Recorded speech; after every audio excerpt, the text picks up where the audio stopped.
ಹಾಗೆ ನಮ್ಮ education minister ಹೇಳಿದ್ರು, ಈಗ ಮುಂದೆ ಹೋಗ್ತಾ ಮುಂದಿನ ವರ್ಷದಿಂದ ಇದನ್ನ ಡಿಜಿಟಲೈಸ್ ಮಾಡಿಬಿಡ್ತೀವಿ, ಕಂಪ್ಯೂಟರ್ ಟೆಸ್ಟ್ ಇರುತ್ತೆ, ಪೆನ್ನು ಪೇಪರ್ ಇರಲ್ಲ ಅಂತ. ಸೊ ಇದ್ರ ಬಗ್ಗೆ ಏನು ಹೇಳ್ತೀರಾ? ಒಳ್ಳೇದೇ ಒಂಥರ. ಎಷ್ಟು ಜಾಸ್ತಿ ಹ್ಯೂಮನ್ ಇಂಟರ್ವೆನ್ಷನ್ ಆಗುತ್ತೋ ಅಷ್ಟು ಈ ತರ ಮಾಲ್ ಪ್ರಾಕ್ಟೀಸ್ಗಳಿಗೆ ಅವಕಾಶ ಜಾಸ್ತಿ. ಪೇಪರ್ ಸೆಟ್ ಮಾಡೋದ್ರಿಂದ ಹಿಡಿದು ಕಡೆಗೆ ಸೆಂಟರ್ಗೆ ಬರೋವರೆಗೂ ಬೇಕಾದಷ್ಟು ಚೈನ್ ಆಫ್ ಕಸ್ಟಡಿ ಇದೆ. ಎಲ್ಲೋ ಒಂದು ಕಡೆ ಲೀಕ್ ಆಗ್ಬಿಡೋ ಸಾಧ್ಯತೆ ಇದೆ. So CBT computer based test ಆದಾಗ ಅದರದೇ ಆದ ಚಾಲೆಂಜಸ್ ಇದೆ. ಆ ಚಾಲೆಂಜಸ್ ಅನ್ನ ಟ್ಯಾಕಲ್ ಮಾಡೋದಕ್ಕೆ ಬೇಕಾಗಿರುವಂತ ಸಿಸ್ಟಮ್ಸ್ ಕ್ರಿಯೇಟ್ ಮಾಡಿದ್ರಿ, ಸಾಕಷ್ಟು ಬೇಕಾಗಿರುವಂತ ಕಂಪ್ಯೂಟರೈಸ್ಡ್ ಟೆಸ್ಟಿಂಗ್ ಸೆಂಟರ್ಸ್, ಮತ್ತೆ ಈಗ ಮಕ್ಕಳಿಗೆ ಬೇಕಾಗಿರುವಂತ ಪ್ರಿಪರೇಷನ್ ಮಾಡೋದಕ್ಕೆ ಇರುವಂತ ಅವಕಾಶಗಳನ್ನ ಕ್ರಿಯೇಟ್ ಮಾಡೋದು, ಇದೆಲ್ಲದು ಎನಫ್ ಪ್ರಾಕ್ಟೀಸ್, ಸಾಕಷ್ಟು ಪ್ರಾಕ್ಟೀಸ್ಗಳನ್ನ ಕೊಡೋದು ಮಕ್ಕಳಿಗೆ. ಈಗ ಆಲ್ರೆಡಿ NTA ಆ್ಯಪ್ ಇದೆ, NTA ಟೆಸ್ಟ್ ಅಭ್ಯಾಸ್ ಆ್ಯಪ್ ಅಂತ. ಆ ಆ್ಯಪಲ್ಲೇನೆ ಬೇಕಂದ್ರೆ ಅವರು ಈ CBT ಫಾರ್ಮ್ಯಾಟ್ ಅಲ್ಲೇನೆ ಕಂಪ್ಯೂಟರ್ ಬೇಸ್ಡ್ ಟೆಸ್ಟ್ ಏನಿರುತ್ತೋ ಫಾರ್ಮ್ಯಾಟ್ ಡಿಸೈಡ್ ಮಾಡ್ತಾರೋ ಆ ಫಾರ್ಮ್ಯಾಟ್ ಅಲ್ಲಿ ಟೆಸ್ಟ್ಗಳನ್ನ ಅಪ್ಲೋಡ್ ಮಾಡಿದ್ರೆ ಫ್ರೀಯಾಗಿ ಅವೈಲೇಬಲ್ ಆಗುತ್ತೆ ಜನಗಳಿಗೆ. ಸೊ ಯಾರಿಗೆ ಕಂಪ್ಯೂಟರ್ ಆಕ್ಸೆಸ್ ಇಲ್ಲ, ಬೇರೆ ಇಲ್ಲ ಅಂತಂದ್ರೆ ಮೊಬೈಲ್ ಅಲ್ಲಿ ಅವ್ರು ಪ್ರಾಕ್ಟೀಸ್ ಮಾಡಕ್ ಆಗ್ಬೋದು. ಸೊ ಮಕ್ಕಳಿಗೆ ಪೆನ್ ಪೇಪರ್ ಎಕ್ಸಾಮ್ ಇಂದ ಕಂಪ್ಯೂಟರ್ ಬೇಸ್ಡ್ ಟೆಸ್ಟ್ಗೆ ಟ್ರಾನ್ಸಿಷನ್ ಆಗೋದಕ್ಕೆ ಬೇಕಾಗಿರುವಂತ ಒಂದಷ್ಟು ಫೆಸಿಲಿಟೇಷನ್ ಮಾಡಬೇಕು. ಮತ್ತೆ ಈ ಕಂಪ್ಯೂಟರ್ ಬೇಸ್ಡ್ ಟೆಸ್ಟ್ ಆಗೋದ್ರಿಂದ ಒಂದು ಚಾಲೆಂಜ್ ಏನಾಗುತ್ತೆ ಅಂತಂದ್ರೆ, ಎಲ್ಲ 23 ಲಕ್ಷ ಜನ ಮಕ್ಕಳಿಗೆ ಒಂದೇ ಸಲ ಎಕ್ಸಾಮ್ ಕೊಡಕ್ಕಾಗತ್ತಾ? That is a problem. ಈಗ JEE ಮೇನ್ಸ್ ಹಂಗ್ ಮಾಡ್ತಿದ್ದಾರೆ. JEE mains computer based test ಇದೆ. ಅಷ್ಟು ಲಕ್ಷಾಂತರ ಜನ ಮಕ್ಕಳು ಒಂದೇ ಸಲ ಬರೆಯಕ್ಕಾಗೋದಿಲ್ಲ. ಸೊ 2 ಫೇಸ್ ಅಲ್ಲಿ ನಡೆಯುತ್ತೆ, ಫೇಸ್ 1 ಫೇಸ್ 2 ನಡೆಯುತ್ತೆ. 2 ಸಲಿನೂ ಮಕ್ಕಳು ತಗೊಂಡ್ಬೋದು, ಬೆಸ್ಟ್ ಆಫ್ ದ 2 ತಗೊಂತಾರೆ. ಕೆಲವು ವಾರಗಳು, ಫ್ಯೂ ಡೇಸ್ ಆಫ್ ಎಕ್ಸಾಮ್ಸ್, ಬೇಕಾಗಿರೋ ಒಂದು ಸ್ಲಾಟ್ ಸೆಲೆಕ್ಟ್ ಮಾಡ್ಕೊಂತಾರೆ ಮಕ್ಕಳು, ಆ ಸ್ಲಾಟ್ ಅಲ್ಲಿ ಬರೀತಾರೆ. ಎಲ್ಲಾ ದಿನಗಳ ಪರೀಕ್ಷೆ ಎಲ್ಲಾ ಮುಗಿದ ಮೇಲೆ ಫೈನಲಿ ಕೊಲೇಟ್ ಆಗುತ್ತೆ ರ್ಯಾಂಕ್ ಲಿಸ್ಟ್ಗಳು, ಅದೆಲ್ಲ ಮಾರ್ಕ್ಸ್ ಮತ್ತೆ ರ್ಯಾಂಕ್ ಲಿಸ್ಟ್ ಎಲ್ಲ ಆಮೇಲೆ ಕೊಲೇಟ್ ಆಗುತ್ತೆ. ಆತರ ಏನಾದ್ರು ಮಾಡಿದ್ರೆ ನೀಟ್ ಎಕ್ಸಾಮು ಅದ್ರದ್ದು ಬೇರೆ ಬೇರೆ ದಿನಗಳ ಪೇಪರ್ಗಳ ಡಿಫಿಕಲ್ಟಿ ಲೆವೆಲ್ಸ್ ನ ಹೆಂಗ್ ಬ್ಯಾಲೆನ್ಸ್ ಮಾಡ್ತಾರೆ, ಒಂದು ದಿನದ ಡಿಫಿಕಲ್ಟಿ ಜಾಸ್ತಿ ಇರ್ಬೋದು, ಇನ್ನೊಂದು ದಿನದ ಡಿಫಿಕಲ್ಟಿ ಕಡಿಮೆ ಇರ್ಬೋದು. ಇದಕ್ಕೇನಾದ್ರೂ ಎಕ್ಸ್ಟ್ರಾ ಅಡ್ವಾಂಟೇಜ್ ಕೊಡ್ತಾರಾ, ಇದಕ್ಕೇನಾದ್ರೂ ಕೊಡೋದಿಲ್ವಾ? So there are a lot of questions to be answered. So ಅವಾಗ ಸ್ಟೇಟ್ ಅವ್ರು ಹೇಳ್ಬೋದು, ಅದಕ್ಕೆ ನಮಗೆ ಕೊಟ್ಬಿಡಿ, ನಾವು ಮಾಡ್ತೀವಿ. ಈಗ ಸ್ಟೇಟ್ ಅವ್ರು ಅದೇ ಹೇಳ್ತಿದ್ದಾರೆ, ತುಂಬ ಕೆಲವರು ಪ್ರಪೋಸ್ ಮಾಡ್ತಿದ್ದಾರೆ.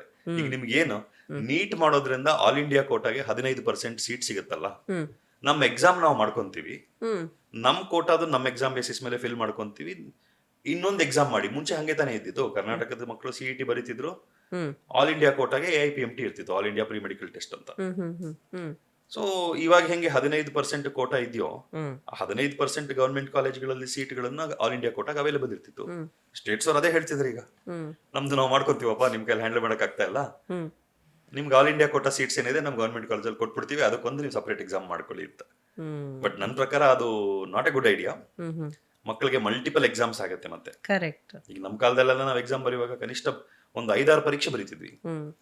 ಏಮ್ಸ್ ಸಪರೇಟ್ ಇತ್ತು, AFMC ಸಪರೇಟು, ಜಿಪ್ಮರ್ ಸಪರೇಟು, ಇನ್ನ ಸೇಂಟ್ ಜಾನ್ಸ್ ಎಕ್ಸಾಮ್ ಸಪರೇಟ್ ಇರ್ತಿತ್ತು, ಮಣಿಪಾಲ್ ಸಪರೇಟ್ ಇರ್ತಿತ್ತು, Karnataka CET, all India pre medical test, ಎಷ್ಟು ಬರೀತೀರಾ? ಕರೆಕ್ಟ್. ಸೊ ಡೀಮ್ಡ್ ಯೂನಿವರ್ಸಿಟಿ ಅವ್ರು ಹೇಳ್ತಾರೆ, ನಾವು ಸ್ಟೇಟ್ಗೂ ತಗೊಳ್ಳೋದಿಲ್ಲ, ಇದು ಮಾಡೋದಿಲ್ಲ, ನಮ್ದು ನಾವು ಮಾಡ್ಕೊಂತೀವಿ ಅಂತ ಹೇಳ್ತಾರೆ. That is not a solution. ಇದನ್ನೇ ಇಂಪ್ರೂವೈಸ್ ಮಾಡಬೇಕು. ಓಕೆ. ಆ್ಯಂಡ್ ಇದೇ ಸಂದರ್ಭದಲ್ಲಿ ನಮ್ಮ ಕರ್ನಾಟಕದಲ್ಲಿ ಎಸ್ಪೆಷಲಿ 1122 ಸೀಟ್ಗಳು ಹೆಚ್ಚಿಗೆ ಆ್ಯಡ್ ಆಗಿದೆ. ಸೊ ಇದ್ರ ಬಗ್ಗೆ ಏನು ಹೇಳ್ತೀರಾ? ಒಳ್ಳೇದೇ. ಕರ್ನಾಟಕ ಇವತ್ತಲ್ಲ, ಹಲವಾರು ವರ್ಷಗಳಿಂದ ತುಂಬಾ ಪ್ರೊಆಕ್ಟಿವ್ ಇದೆ ಮೆಡಿಕಲ್ ಎಜುಕೇಶನ್ ಅನ್ನು ಸ್ಟ್ರಾಂಗ್ ಮಾಡಬೇಕು ಅಂತ. ಯಾವುದೇ ಸರ್ಕಾರ ಇದ್ರೂ ಅದನ್ನ ಪ್ರಯತ್ನ ಮಾಡ್ತಾನೆ ಇದ್ದಾರೆ. ಪ್ರತಿಯೊಂದು ಜಿಲ್ಲೆನಲ್ಲೂ ಒಂದು ಗವರ್ಮೆಂಟ್ ಮೆಡಿಕಲ್ ಕಾಲೇಜ್ ಆಗಬೇಕು ಅನ್ನೋ ಪ್ರಯತ್ನ ನಡೀತಾ ಇದೆ. ಸೊ ಈ ಸಲ ಸೀಟ್ಸ್ ಕೂಡ ಆಡ್ ಆಗಿರೋದು ಇನ್ನೊಂದು ಸ್ವಲ್ಪ ಅಡ್ವಾಂಟೇಜ್, ಇನ್ನು ಸ್ವಲ್ಪ ಕಟ್ ಆಫ್ಸ್ ಕಡಿಮೆ ಆಗ್ಬೋದು ನಮ್ಮ ಸ್ಟೇಟ್ದು. ಇನ್ನು ಹಲವಾರು ಮಕ್ಕಳಿಗೆ ಹೆಚ್ಚು ಸೀಟ್ ಸಿಗುವಂತ ಚಾನ್ಸ್ ಇರುತ್ತೆ. ಸೊ ಟ್ರೈ ಮಾಡ್ಬಿಡ್ಬೇಕು, ಈ ನೀಟ್ ಅನ್ನ ಆಪರ್ಚುನಿಟಿ ಅಂತ ತಗೊಂಡು ಏನ್ ಸಾಧ್ಯ ಮಾಡ್ಬಿಡ್ಬೇಕು. ಆಗಿದ್ದಾಗತ್ತೆ, ನೋಡೋಣ ಆಮೇಲೆ ಅಂತ. ಓಕೆ. ಸೊ ಒಂದು ಸೈಕಾಲಜಿ ಆ್ಯಂಗಲಿಂದ ಇದನ್ನು ನೀವು ಪ್ರಿಡಿಕ್ಟ್ ಮಾಡೋದಾದರೆ, ಒಂದು ಪ್ರಿಡಿಕ್ಟಿವ್ ಆಗಿ ಹೇಳೋದಾದರೆ, ಈ ನೀಟ್ ಎಕ್ಸಾಮ್ದು ರಿಸಲ್ಟ್ ಹೇಗಿರ್ಬೋದು ಅನ್ಸುತ್ತೆ? ಪೇಪರ್ ಬಗ್ಗೆ ನಾನು if I stick out my neck, paper ಹೆಂಗಿರ್ಬೋದು ಅಂತ ಹೇಳೋದಾದ್ರೆ, ಈಗ ತುಂಬಾ ಜನ ಹೇಳ್ತಿದ್ದಾರೆ 2025 ತರಾನೇ ತುಂಬಾ ಡಿಫಿಕಲ್ಟ್ ಪೇಪರ್ ಬರುತ್ತೆ, ತುಂಬಾ ಕಷ್ಟದ ಪೇಪರ್ ಬಂದ್ಬಿಡುತ್ತೆ, ಯಾಕಂದ್ರೆ ಎಕ್ಸಾಮ್ ಮಾಡ್ತಿರೋದ್ರಿಂದ NTA ಇದೊಂಥರ ಅವಮಾನ ಆದಂಗೆ ಆಗೋಯ್ತು, ಸೊ ಎಕ್ಸಾಮ್ ಕಷ್ಟ ಮಾಡ್ಬಿಡ್ತಾರೆ ಅಂತ ಅಂತಿದ್ದಾರೆ. But I disagree with that. 2024 ಅಲ್ಲಿ ಲೀಕ್ ಆಗಿತ್ತು, 2025 ಪೇಪರ್ 1 ವರ್ಷ ಆದ್ಮೇಲೆ ಬಂದಿದ್ದ ಪೇಪರ್ ಕಷ್ಟದ ಪೇಪರ್ ಆಯ್ತು. 1 ವರ್ಷ ಪ್ರಿಪರೇಷನ್ ಇತ್ತಲ್ಲಿ.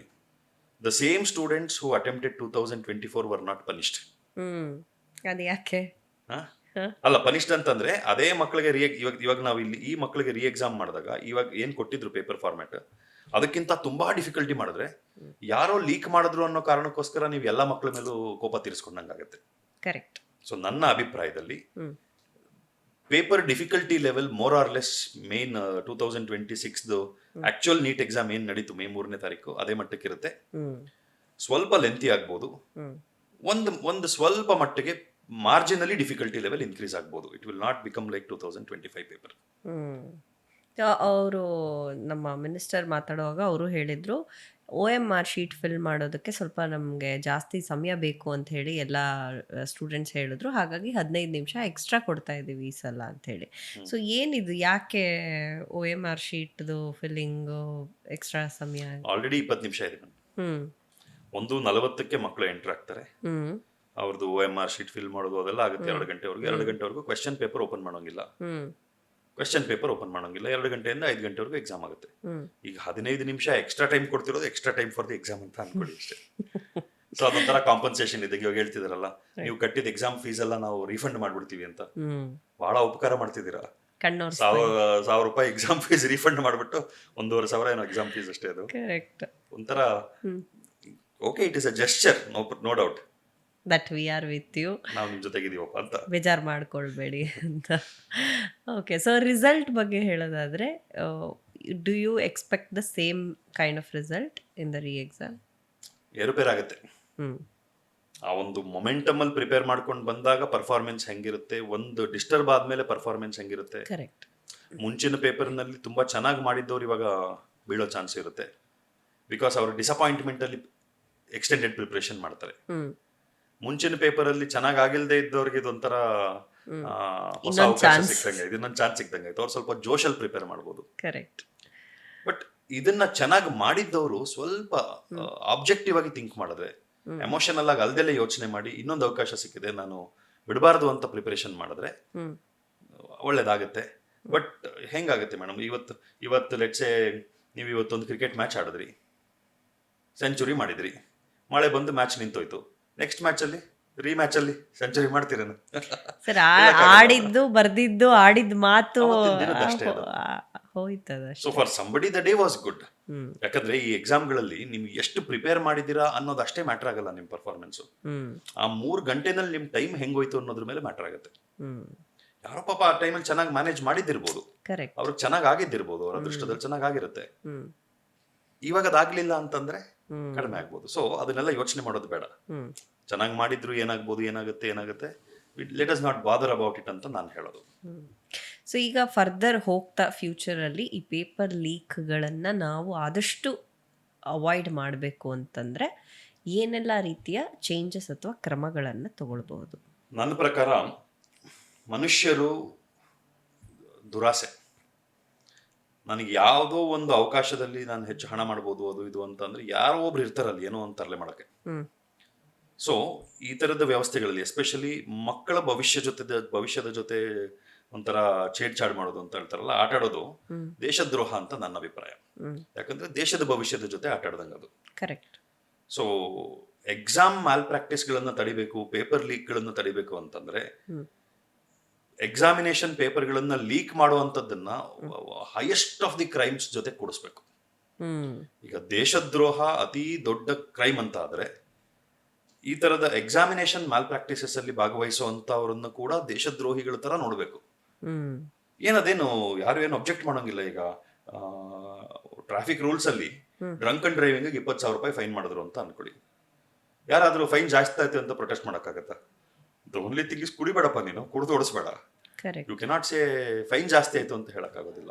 ಎಕ್ಸಾಮಿನೇಷನ್ ಮ್ಯಾಲ್ ಪ್ರಾಕ್ಟೀಸಸ್ ಅನ್ನ ದೇಶದ್ರೋಹದ ಮಟ್ಟದಲ್ಲಿ ನೋಡಿದಾಗ ಡಿಟರೆನ್ಸ್ ಇರುತ್ತೆ. ಈಗ ಏನೋ ಒಂದು ಇದನ್ನ ನಾನು ಪೇಪರ್ ಲೀಕ್ ಮಾಡಿದ್ರೆ ಒಂದು 50 ಲಕ್ಷ ರೂಪಾಯಿ ಸಿಗುತ್ತೆ ಅಂತ ಅನ್ಕೊಳ್ಳಿ. ಸಿಗಾಕೊಂಡ್ರೆ ಮುಗೀತು, ಲೈಫ್ ಟೈಮ್ ಜೈಲು. ಒಂದು ಡಿಟರೆನ್ಸ್. ಆ ಡಿಟರೆನ್ಸ್ ಇದ್ದು ಮಾಡಬಹುದು. ಸೊ ಸಿಸ್ಟಮ್ಸ್ ಅನ್ನ ಸ್ಟ್ರೆಂಥನ್ ಮಾಡಬೇಕು. Paper creation to paper administration create ಮಾಡಿದ್ರಿಂದ ಮಕ್ಕಳು ಪೇಪರ್ ಎಕ್ಸಾಮ್ ಬರೆಯೋವರೆಗೂ ಪೂರ್ತಿ ಟೈಟನ್ ಮಾಡಬೇಕು. Computer based approach is good. ಯಾಕಂದ್ರೆ ಆ ಕೊನೆ ಕ್ಷಣದವರೆಗೂ ಯಾವ್ಯಾವ ಕ್ವೆಶ್ಚನ್ಗಳು ಜೋಡಿಸ್ಕೊಂಡು ಪೇಪರ್ ಆಗುತ್ತೆ ಅನ್ನೋದು ಯಾರಿಗೂ ಗೊತ್ತಿರಲ್ಲ. ನಿಮ್ಗೊಂದು 25,000 ಕ್ವೆಶ್ಚನ್ಗಳ ಕ್ವೆಶ್ಚನ್ ಬ್ಯಾಂಕಲ್ಲಿ ಯಾವುದೋ ಒಂದು ರೂಲ್ ಪ್ರಕಾರ ಕ್ವೆಶ್ಚನ್ಸ್ ಜೋಡಿಸ್ಕೊಂಡು ಪೇಪರ್ ಆಯ್ತು ಅಂತನ್ನುವಾಗ 25,000 ಕ್ವೆಶ್ಚನ್ಗಳ ಕ್ವೆಶ್ಚನ್ ಬ್ಯಾಂಕ್ ಯಾರಿಗಾದ್ರೂ ಸಿಕ್ಕಿದ್ರು ಏನ್ ಪ್ರಯೋಜನ ಇಲ್ಲ. 180 ಕ್ವೆಶ್ಚನ್ ಸಿಕ್ಕಿದ್ರೆ ಮಾತ್ರ ಪೇಪರ್ ಲೀಕ್. 20,000 ಕ್ವೆಶ್ಚನ್ ಸಿಕ್ಕಿದ್ರೆ ಪೇಪರ್ ಲೀಕ್ ಅಲ್ಲ ಅದು. ಓಕೆ, ಸೊ ಅಲ್ಲಿ ಅದು ಟಫ್ ಆಗತ್ತೆ. ಸೊ ಈಗ ನೋಡಿ, ಲೇಟೆಸ್ಟ್ ಸೇಮ್ ಡಿಫಿಕಲ್ಟಿ ಲೆವೆಲ್ 1, 2, 3, 4 ಅಂತ ಮಾಡ್ತೀವಿ. ಕ್ವೆಶ್ಚನ್ಸ್ ಇದೆ, ಕರೆಕ್ಟ್. ನಿಮ್ಗೆ ಇರೋ ಬರೋ ಒಂದು 85 ಚಾಪ್ಟರ್ಸ್ ಏನಿದೆ, ಟೋಟಲ್ ಆಗಿ 84 ಚಾಪ್ಟರ್ಸ್ ಇದೆ ಅಂತ ಅನ್ಕೊಳ್ಳಿ. ಎಲ್ಲಾ ಚಾಪ್ಟರ್ಸ್ ಇಂದನು ಎಲ್ಲಾ ಡಿಫಿಕಲ್ಟಿ ಲೆವೆಲ್ ನೀವು ಕ್ವೆಶ್ಚನ್ಸ್ ಅನ್ನ ಹಾಕಿ ಒಂದು 25-30 ಸಾವಿರ ಕ್ವೆಶ್ಚನ್ಗಳ ಕ್ವೆಶ್ಚನ್ ಬ್ಯಾಂಕ್ ರೆಡಿ ಮಾಡಿದ್ವಿ, ಸೆಂಟ್ರಲೈಸ್ಡ್ ಕ್ವೆಶ್ಚನ್ ಬ್ಯಾಂಕ್. ಇದನ್ನ ಕ್ರಿಯೇಟ್ ಮಾಡೋದಕ್ಕೆ ನೀವು 100 ಜನ ಎಕ್ಸ್ಪರ್ಟ್ಸ್ ಅನ್ನ ಬಳಸ್ಕೊಂಡ್ರಿ. ಸೊ ಯಾರಿಗೂ ನಾನ್ ಕೊಟ್ಟಿದ್ದೆ ಬರುತ್ತೆ ಅಂತ ಗೊತ್ತಿಲ್ಲ, ಬಟ್ ಮೆನಿ ಎಕ್ಸ್ಪರ್ಟ್ಸ್ ಕಾಂಟ್ರಿಬ್ಯೂಟೆಡ್. ನೀವು ಕ್ವೆಶ್ಚನ್ ಪೇಪರ್ ಪ್ಯಾಟರ್ನ್ ಸೆಟ್ ಮಾಡೋದಕ್ಕೆ ನಿಮ್ಗೊಂದು ಬ್ಲೂ ಪ್ರಿಂಟ್ ಇದೆ, ವೇಟೇಜ್ ಬ್ಲೂ ಪ್ರಿಂಟ್ ಇದೆ, ಯಾವ ಚಾಪ್ಟರ್ ಇಂದ ಎಷ್ಟೆಷ್ಟು ಕ್ವೆಶ್ಚನ್ ಬರಬೇಕು ಅಂತ. ನೀವು ಆ ವೇಟೇಜ್ ಪ್ರಕಾರ ಡಿಫಿಕಲ್ಟಿ ಲೆವೆಲ್ ಅನ್ನ ಒಂದು ಪ್ರೋಗ್ರಾಮಿಂಗ್ ಮಾಡಿ ಸೆಟ್ ಮಾಡಿ, ಈ ಡಿಫಿಕಲ್ಟಿ ಲೆವೆಲ್ ಪ್ರಕಾರ let's say 20% of the questions level 1 difficulty, ಇನ್ನೊಂದು 20% ಲೆವೆಲ್ 2, ಇನ್ನೊಂದು 30% ಲೆವೆಲ್ 3 ಹಿಂಗೆಲ್ಲ ಸೆಟ್ ಮಾಡ್ಬಿಟ್ಟು ವೇಟೇಜ್ ಪ್ರಕಾರ ರ್ಯಾಂಡಮ್ ಕ್ವೆಶ್ಚನ್ ಪೇಪರ್ ಜನರೇಟ್ ಮಾಡುವಂತಂದ್ರೆ ಸಿಸ್ಟಮ್ ಜನರೇಟ್ ಮಾಡುತ್ತೆ. ಅಲ್ಲಿ ಯಾವ್ದು ಬಂತು ಅನ್ನೋದು ಯಾರಿಗೂ ಗೊತ್ತಿಲ್ಲ. ಆನ್ ಮಾಡಿದಾಗ ಅದು ಬರುತ್ತೆ ಅಷ್ಟೇ, ಅಲ್ಲಿ ಎಕ್ಸಾಮ್ ಅಲ್ಲಿ ಕೂತಾಗ ಅದು ಬರುತ್ತೆ, ಅಲ್ಲಿವರೆಗೂ ಯಾರು ನೋಡಿರೋದಿಲ್ಲ ಪೇಪರ್ ಏನ್ ಬರುತ್ತೆ ಅಂತ. ಸೊ ಟೆಕ್ನಾಲಜಿನ ಬಳಸ್ಕೊಳ್ಬೇಕು ನಾವು, ಇದೇ ಸೊಲ್ಯೂಷನ್. ಅದಕ್ಕೆ ಅಡ್ಯಾಪ್ಟ್ ಆಗೋದಕ್ಕೆ ಏನ್ ಬೇಕು ಆ ಪ್ರಯತ್ನ ಎಲ್ಲರೂ ಮಾಡಬೇಕು.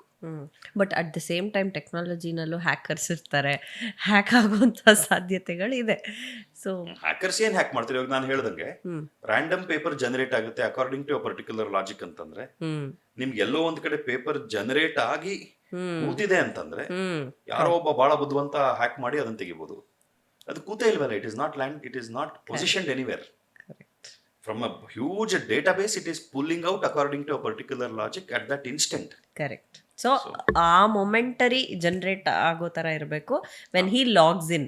ಮೇ ಬಿ ಒಂದು ಲಾಗಿನ್ ಸಿಸ್ಟಮ್. 10 ಲಕ್ಷ ಜನ ಸ್ಟೂಡೆಂಟ್ಸ್ ಲಾಗಿನ್ ಆಗಿದ್ದಾರೆ ಒಂದು ಸೆಷನ್ ಅಲ್ಲಿ. ಆ 10 ಲಕ್ಷ ಜನಕ್ಕೂ ಒಂದೇ ಸಲ ಕಾಣಿಸುತ್ತೆ ಇದು, but the system, centralise system is generating the paper right random ಆಗಿ. ಓಕೆ. ಮತ್ತೆ ಇವಾಗ security systems are very strong. Right. ಈಗ ಡಿಫೆನ್ಸ್ ಅಲ್ಲಿರುವಂತ ಎಷ್ಟೊಂದು ಡಿಫೆನ್ಸ್ ಸಿಸ್ಟಮ್ಸ್ ಅನ್ನ ಹ್ಯಾಕರ್ಸ್ ಹ್ಯಾಕ್ ಮಾಡಬಹುದು, ಬಟ್ ಯಾಕೆ ನಾವು ಅದನ್ನ ಫ್ರೀಕ್ವೆಂಟ್ ಆಗಿ ನೋಡೋದಿಲ್ಲ? ಅಷ್ಟು ಸ್ಟ್ರಾಂಗ್ ಫೈರ್ವಾಲ್. ಕರೆಕ್ಟ್. ಅದನ್ನ ಮಾಡಬಹುದಲ್ಲ, that they have to create. Okay. So finally ಈಗ ಎಕ್ಸಾಮ್ಗೆ ಹೋಗ್ತಾ ಇರುವಂತಹ ಸ್ಟೂಡೆಂಟ್ಸ್ಗೆ ನೀವೇನು ಹೇಳಕ್ ಇಷ್ಟಪಡ್ತೀರಾ?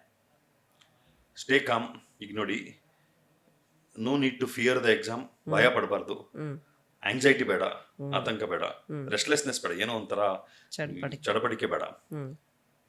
ದಿನದ ಇವತ್ತು ಇಲ್ಲಿಂದ ನೋಡಿದ್ರೆ ಇನ್ನೂ ಒಂದು 25-26 ದಿನ ಇದೆ. 25-26 ದಿನ ಇಂಟು 12 ಗಂಟೆಗಳು ಅಂತಂದ್ರೆ 300 ಗಂಟೆ ಇದೆ. 300 hours, which is substantial time.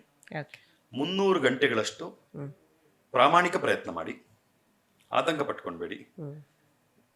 Determine what minimum to do. ತುಂಬಾ ಜಾಸ್ತಿ ಮಾಡೋ ಪ್ರಯತ್ನ ಮಾಡಬೇಡಿ, ಎಲ್ಲಾ ಕಲ್ತ್ಕೊಂಡ್ಬಿಡ್ತೀನಿ ಅಂತ ಮಾಡಬೇಡಿ. ಏನೇನ್ ಕಲ್ತಿದ್ದೀರಾ, ಏನೇನ್ ನಿಮಗೆ ಗಟ್ಟಿ ಇದೆ ಅದನ್ನ ಇನ್ನೂ ಗಟ್ಟಿ ಮಾಡ್ಕೊಳ್ಳಿ. ಅದರಲ್ಲಿ ಬರುವಂತ ಕ್ವೆಶ್ಚನ್ಸ್ ಅನ್ನ ಆನ್ಸರ್ ಮಾಡಿ. ಸೊ ಮಾಡಿ ಮುಗಿಸಿ, ರಿಲ್ಯಾಕ್ಸೇಷನ್, ರೆಸ್ಟ್ ಮಾಡೋದು ಎಲ್ಲ ಸ್ವಲ್ಪ ಎಕ್ಸ್ಟೆಂಡ್ ಆಗಿದೆ. 21ನೇ ತಾರೀಕು ಎಕ್ಸಾಮ್ ಚೆನ್ನಾಗಿ ಬರೆದು ಯು ರಿಲ್ಯಾಕ್ಸ್, ರಿಸಲ್ಟ್ ಬರುತ್ತೆ. ರಿಸಲ್ಟ್ ಬಂದ ಮೇಲೆ ಏನ್ ಮಾಡಬೇಕು ಅನ್ನೋದನ್ನ ಸಮಾಧಾನವಾಗಿ ಯೋಚನೆ ಮಾಡ್ಕೊಳ್ಳಿ. ಯಾವುದೇ ಕಾರಣಕ್ಕೂ ನಿಮ್ಮ ಜೀವಕ್ಕಿಂತ ದೊಡ್ಡದು ಯಾವುದೂ ಇಲ್ಲ. ನಿಮ್ಮ ಅಸ್ತಿತ್ವ ಕಾಪಾಡ್ಕೊಂಡ್ರೆ ನೀವು ಏನೋ ಒಂದು ಸಾಧನೆ ಮಾಡ್ಬೋದು. ಇವೆಲ್ಲದು ಡಾಕ್ಟರ್ ಆಗೋದು, ಎಂಜಿನಿಯರ್ ಆಗೋದು, IAS ಆಫೀಸರ್ ಆಗೋದು ಎಲ್ಲದೂ ಸಣ್ಣದೇ ನಿಮ್ಮ ಜೀವದ ಮುಂದೆ. So never ever think of doing any nonsense to yourself. ನೀವೇ ಮೋಸ್ಟ್ ಇಂಪಾರ್ಟೆಂಟ್.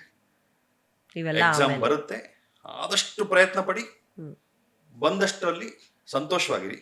ತೃಪ್ತಿ ಇಲ್ದಿದ್ರೂ ಪರವಾಗಿಲ್ಲ, ಇನ್ನೂ ಹೆಚ್ಚು ಬೇಕು ಅನ್ನೋ ಪ್ರಯತ್ನ ಮಾಡಿ, ಆದ್ರೆ ಸಂತೋಷವಾಗಿರಿ. ಇಷ್ಟೇ ನನ್ನ ಕಿವಿ ಮಾತು. Very nice sir. ಈಗ NTA ಅವ್ರು ಹೇಳೋ ಪ್ರಕಾರ ಈ ಸಲ ಎಕ್ಸಾಮ್ ಅಂತೂ ನಿಜವಾಗ್ಲೂ ಚೆನ್ನಾಗಿರುತ್ತೆ. ಯಾವುದೇ ರೀತಿಯ ಲೀಕ್ ಆಗದೆ ಇರೋಂಗೆ ತುಂಬ ಕಟ್ಟುನಿಟ್ಟಾಗಿ ನಾವು ಮಾಡ್ತೀವಿ, ಯಾವುದೇ ರೀತಿಯ ಆತಂಕ ಬೇಡ ಅಂತೆಲ್ಲ ಹೇಳಿ ಮಾತಾಡಿದ್ದಾರೆ. ನೋಡೋಣ, ನಮ್ಮ ಒಂದು ಸಹಕಾರ ಅಥವಾ ನಮ್ಮ ಒಂದು ಯಾವಾಗಲೂ ವಿಶಸ್ ಇರೋದು ಸ್ಟೂಡೆಂಟ್ಸ್ ಕಡೆಗೆ. ಅವ್ರಿಗೆ ಏನು ಬೇಕಾಗಿತ್ತು ಎಕ್ಸಾಮ್ನಲ್ಲಿ ಅದು ಸಿಗಬೇಕು, ಅಂದರೆ ಅವರು ಅನುಕೂಲವಾಗಿರಬೇಕು ಬೇಸಿಕಲಿ ಅವ್ರಿಗೆ ಅಂತ. So yes, with your wishes ನಾವು ಅದೇ ವಿಶ್ ಮಾಡ್ತೀವಿ ನಮ್ಮ ನೀಟ್ ಆಸ್ಪಿರೆಂಟ್ಸ್ಗೆ. ಇಷ್ಟೆಲ್ಲ ಮಾಹಿತಿಯನ್ನು ಕೊಟ್ಟಿದ್ದಕ್ಕಾಗಿ ಧನ್ಯವಾದಗಳು ಸರ್. ಸೊ ನೋಡಿದ್ರಲ್ಲ, ಬರೀ ಒಂದು ನೀಟ್ ಎಕ್ಸಾಮ್ ಇರ್ಬೋದು ಅಥವಾ ಒಂದು ಡಾಕ್ಟರು ಇಂಜಿನಿಯರ್ ಇದಷ್ಟೇ ನಿಮ್ಮ ಐಡೆಂಟಿಟಿ ಆಗಬಾರ್ದು. ನೀವು ನಿಮಗೆ ಇಂಪಾರ್ಟೆಂಟ್ ಆಗಿರಬೇಕು. ರ್ಯಾಂಕು ಮಾರ್ಕ್ಸು ಇದೆಲ್ಲ ಬಂದು ಹೋಗುತ್ತೆ. ನೀವು ಅಸ್ತಿತ್ವದಲ್ಲಿದ್ರೇ ಇದೆಲ್ಲವನ್ನು ಅನುಭವಿಸೋದಕ್ಕೆ ಸಾಧ್ಯ. ಸೊ ಹಾಗಾಗಿ ಮೆಂಟಲಿ ಸ್ಟ್ರಾಂಗ್ ಆಗಿರಿ, ನಿಮ್ಮ ಬೆಸ್ಟನ್ನು ಕೊಡಿ ಅಂತ ಹೇಳ್ತಾ ಈ ಒಂದು ಸಂಚಿಕೆಯನ್ನು ಇಲ್ಲಿಗೆ ಮುಗಿಸ್ತಾ ಇದ್ದೀನಿ. ಮತ್ತೊಂದು ಸಂಚಿಕೆಯಲ್ಲಿ ನಾನು ನಿಮ್ಮನ್ನು ಮತ್ತೆ ಭೇಟಿ ಆಗ್ತೀನಿ. ಅಲ್ಲಿವರೆಗೂ ನಮಸ್ಕಾರ.